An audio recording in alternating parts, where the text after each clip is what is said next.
Hey everybody, I hope you're doing well today. Let's take a look at showing economic growth on a diagram, both in the long run and short run, and how we might use a aggregate supply, aggregate demand diagram, or a production possibilities curve in order to demonstrate that. So let's take a look. All right, so let's take a look at this more closely. What we have are a look at the long-run aggregate supply and demand graph here, along with a production possibilities curve. And it can be argued that demand-side factors could bring about economic growth.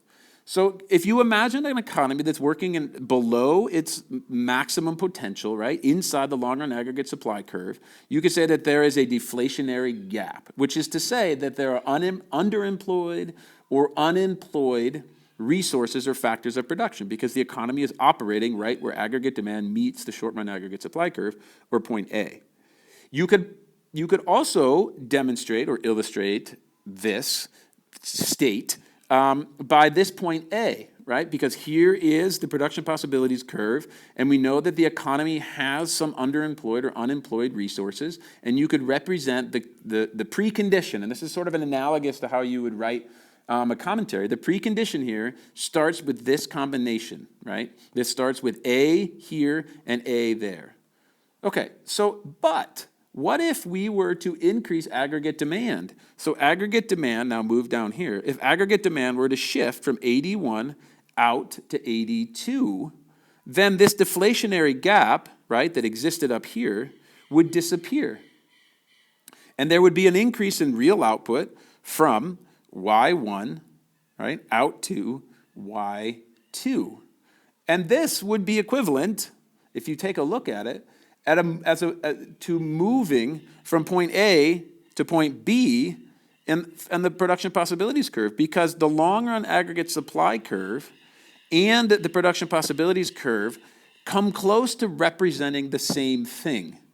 Okay, so this increase in aggregate demand has brought about the need to employ these underemployed or unemployed resources, which of course moves the economy outward towards full employment.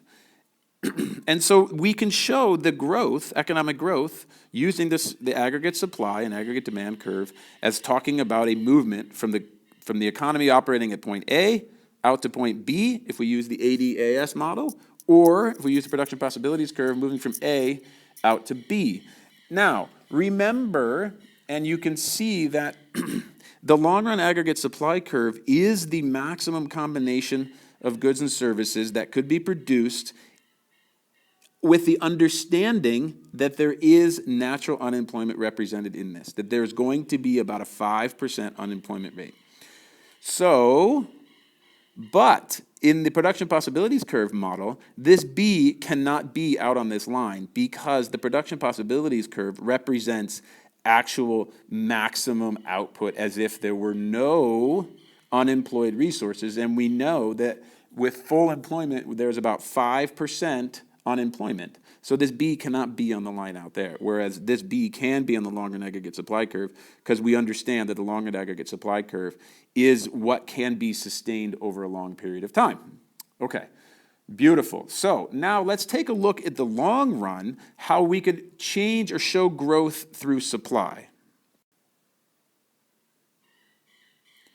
So we could also show economic growth as a result of the shift in the long-run aggregate supply curve, right? Which would be equivalent to an outward shift for the production possibilities curve. And this would come about as the result, only as the result, right, of an increase in the quantity or an increase in the quality or the productivity of the factors of production. It could be through advances in technology, it could come through market forces, it could come through supply-side policies, investing in education, investing in apprenticeship programs. But the long-run aggregate supply curve and the production possibilities curve can only move outward if there is an improvement in the quantity or the quality of the factors of production, or of course both. This would be equivalent to showing growth because you would move from Y, F1, out to YF2, and any time that you have increased real output, then that is a way of demonstrating growth. And likewise, if you push the production possibilities curve outward, right, then you are showing that all of the production possibilities have increased, and therefore there has been long-term economic growth.